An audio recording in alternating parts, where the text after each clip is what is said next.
നിന്റെ ഭർത്താവിന് ഇന്ന് നൈറ്റ് ഡ്യൂട്ടി ആണോ മായേ? വാട്സപ്പിൽ ചാർലിയുടെ മെസ്സേജ് കണ്ടത് മായ വേഗം ടൈപ്പ് ചെയ്യാൻ തുടങ്ങി. രാജേട്ടന് ഇന്ന് നൈറ്റാണ്. അയാൾ പോയിട്ട് നിന്നോട് ഈ കാര്യം വിളിച്ചു പറയണമെന്ന് കരുതിയിരിക്കുമായിരുന്നു ഞാൻ. ഇന്ന് രാത്രി ഞാൻ അങ്ങോട്ട് വരട്ടെ? ചാർലി ചോദിച്ചു.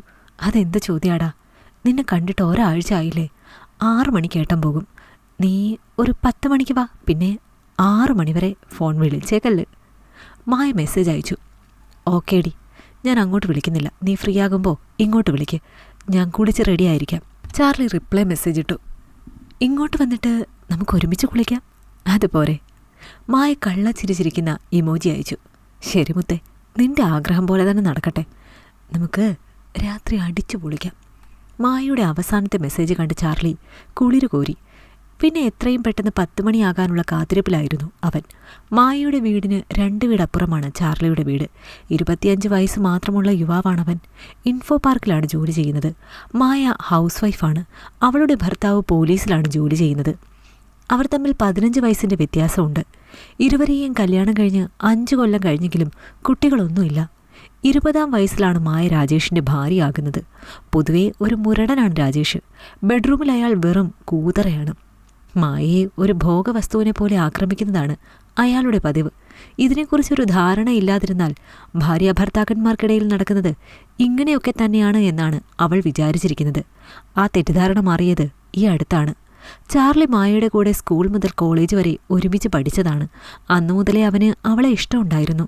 എന്നാൽ തുറന്നു പറയാനുള്ള ധൈര്യം ഉണ്ടായിരുന്നില്ല.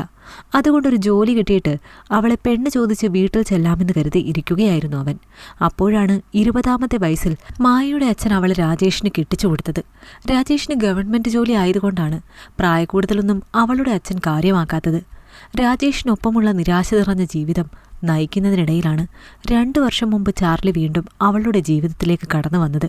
മായ രാജേഷിൻ്റെ ഭാര്യയായി അവൻ്റെ വീട്ടിൽ വരുന്ന സമയത്ത് അവൻ പഠിക്കാനായി തിരുവനന്തപുരം പോയിരിക്കുകയായിരുന്നു.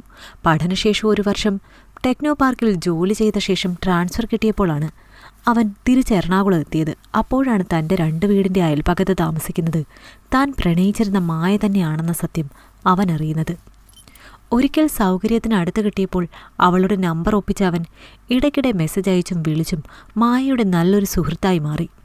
അങ്ങനെ അവരുടെ ജീവിതം നല്ല രീതിയിലല്ല പോകുന്നതെന്നറിഞ്ഞ ചാർലി പതിയെ സുഹൃത്തിൽ നിന്നും അവളുടെ രഹസ്യ കാമുകനായി മാറുകയും ചെയ്തു. രാജേഷിന് നൈറ്റ് ഡ്യൂട്ടിയുള്ള ദിവസങ്ങളിൽ അവൻ അവളുടെ വീട്ടിലേക്ക് വരുന്നത് പതിവായി. 2 വർഷമായി ഈ ബന്ധം അവർ ആരും അറിയാതെ കൊണ്ടു നടക്കുകയാണ്. അങ്ങനെ അന്ന് രാത്രി രാജേഷ് നൈറ്റ് ഡ്യൂട്ടിക്ക് പോയപ്പോൾ ചാർലി എല്ലാവരുടെയും കണ്ണുവെട്ടിച്ച് മായയുടെ വീട്ടിലേക്ക് പോയി. പതിവ് പോലെ അവൾ പിൻവാതിൽ തുറന്നിട്ടിരുന്നതിനാൽ അവൻ അതുവഴി വീടിനുള്ളിൽ കടന്ന് വാതിൽ ഭദ്രമായി അടച്ചുപൂട്ടി. നീ വരുന്ന ആരും കണ്ടില്ലല്ലോ അല്ലേ?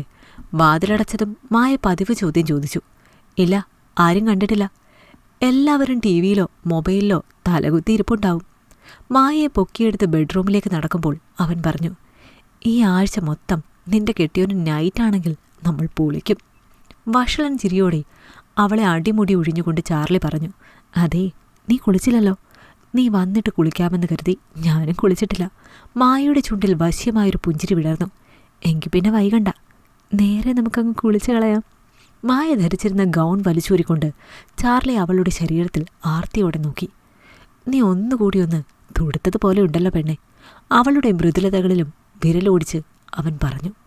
ഒരാഴ്ച കാണാത്തതുകൊണ്ട് നിനക്ക് തോന്നുന്നതായത്. മായ നാണത്തോടെ മുഖം താഴ്ത്തി. വർഷം 2 കഴിഞ്ഞു നിന്നെ ഞാൻ കാണാൻ തുടങ്ങിയിട്ട്. ഇതുവരെ പെണ്ണിൻ്റെ നാണം മാറിയിട്ടില്ല. ചാർലി അവളെ പിടിച്ചു വലിച്ച് ഷവറിന് ചുവട്ടിൽ നിർത്തി.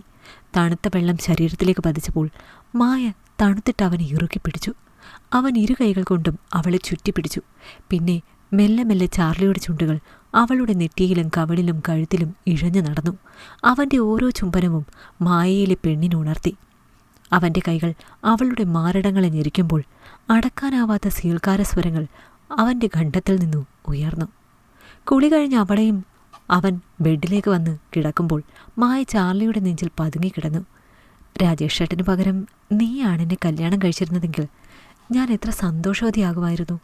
അയാളുടെ ബെഡ്റൂമിലെ പേക്കൂത്ത് സഹിക്കാനാണ് പാട്. വേറെല്ലാം ക്ഷമിക്കായിരുന്നു. നീ എത്ര സ്നേഹത്തോടെയും സോഫ്റ്റായിട്ടുമാണ് എന്നെ തൊടുന്നത്. അയാൾ എന്നെ ആർത്തി പിടിച്ച് കടിച്ചു കുടയാണ് ചെയ്യുന്നത്. മായ നിരാശയോടെ പറഞ്ഞു. നിന്നെ നിന്റെ വീട്ടുകാർ അയാൾക്ക് കെട്ടിച്ചു കൊടുത്തില്ലായിരുന്നെങ്കിൽ നമുക്കൊന്നിക്കാമായിരുന്നു. താലിച്ചരട് കൊണ്ട് ഒന്നിക്കാൻ പറ്റിയില്ലെങ്കിലും നമുക്ക് ഇങ്ങനെയെങ്കിലും ഒന്നായി ചേരാൻ കഴിഞ്ഞില്ലേ? അത് നന്നായി എന്ന് വിചാരിക്ക്. ചാർലി അവളുടെ കഴുത്തിൽ ചുണ്ടമർത്തി. അതെല്ലാം ശരിയാ, പക്ഷെ എത്രയായാലും ഞാൻ രാജേഷേട്ടനെ ചതിക്കുകയല്ലേ ചെയ്യുന്നത്. അതോർക്കുമ്പോൾ എനിക്ക് നല്ല കുറ്റബോധമുണ്ട്. എപ്പോഴെങ്കിലും പിടിക്കപ്പെട്ടാലോ എന്നോർത്ത് പേടിയുണ്ട്. പക്ഷെ അതൊക്കെ ഓർത്ത് നീയുമായുള്ള ബന്ധം ഉപേക്ഷിക്കാനും എനിക്ക് കഴിയില്ല. മായ തൻ്റെ സങ്കടം പറഞ്ഞു. എന്നാൽ ചാർലിക്ക് അതൊക്കെ കേട്ട് ചിരിയാണ് വന്നത്. ഞാൻ എൻ്റെ പേടിയും സങ്കടവും പറയുമ്പോൾ നീ ചിരിക്കുന്നോ ദുഷ്ട? രാജേട്ടനെങ്ങാനും നമ്മളെ എന്തെങ്കിലും കൈയോടെ പിടിച്ചാൽ നീ ഓടി രക്ഷപ്പെടില്ലേ? ഞാനല്ലേ അങ്ങേരുടെ മുന്നിൽ പെട്ടുപോകൂ. ആ നിമിഷം തന്നെ അയാൾ എന്നെ വെടിവെച്ച് കൊല്ലുമെന്ന് ഉറപ്പാണ്. മായ അവൻ്റെ നെഞ്ചിൽ അടിച്ചുകൊണ്ട് പറഞ്ഞു. നീ വെറുതെ അതൊന്നും ഓർത്ത് ടെൻഷനാവണ്ട മായേ. നിന്റെ ഭർത്താവിനെ പൂട്ടാനുള്ള തെളിവുകൾ എൻ്റെ കയ്യിലുണ്ട്. ചാർലി കുസൃതിയോടെ അവളെ നോക്കി. എന്താ? മായയ്ക്ക് ആകാംക്ഷയായി. നിന്റെ ഭർത്താവിന് പല പെണ്ണുങ്ങളുമായി ബന്ധമുണ്ട്. നീ എന്നെ മാത്രം സ്നേഹിച്ച എൻ്റെ കൂടെ അല്ലേ കിടക്കുന്നത്. പക്ഷെ നിന്റെ ഭർത്താവ് വളയുന്ന പെണ്ണുങ്ങളെയൊക്കെ കൂടെ കിടക്കാറുണ്ട്. അതിനായി ടൗണിൽ അയാൾക്കൊരു വീടുമുണ്ട്.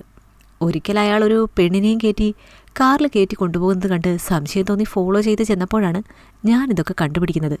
അന്ന് അതൊക്കെ ഞാൻ വീഡിയോ എടുക്കുകയും ചെയ്തു. എന്നാ കണ്ടു നോക്ക്. അങ്ങനെ അയാൾക്ക് 2-3 പെണ്ണുങ്ങളുമായി ബന്ധമുള്ളത് ഞാൻ കണ്ടുപിടിച്ച് വീഡിയോ എടുത്ത് സൂക്ഷിച്ചു വെച്ചിട്ടുണ്ട്. നമ്മുടെ ബന്ധം അയാൾ കണ്ടുപിടിച്ച് നമുക്ക് അയാളെ ഇത് പറഞ്ഞ് ഭീഷണിപ്പെടുത്താം. ചാർലി തന്നെ മൊബൈലിൽ നിന്നും ചില വീഡിയോകൾ കാണിച്ചു കൊടുത്തു. തൻ്റെ ഭർത്താവ് രാജേഷ് പല പെണ്ണുങ്ങളുമായി കിടപ്പറ പങ്കിടുന്നത് കണ്ട് മായ ആശ്വാസത്തോടെ നെഞ്ചിൽ കൈവച്ചു. ഇപ്പോഴാ എനിക്കൊന്ന് സമാധാനമായത്. നീ എന്താ ഇക്കാര്യം എന്നോട് നേരത്തെ പറയാഞ്ഞത് ചാർലി? മായ പരിഭവിച്ചു.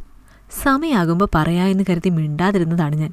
ഇനി നീ അയാൾ നമ്മുടെ ബന്ധത്തെക്കുറിച്ച് അറിയുമോ കണ്ടുപിടിക്കുമോ എന്നൊന്നും വിചാരിച്ച് പേടിക്കുകയേ വേണ്ട. നല്ല കിടുക്കൻ തെളിവുകളല്ലേ നമ്മുടെ കയ്യിലുള്ളത്. ചാർലി അവളെ ബെഡിലേക്ക് അമർത്തി ചുണ്ടിൽ ഗാഠമായി ചുംബിച്ചു.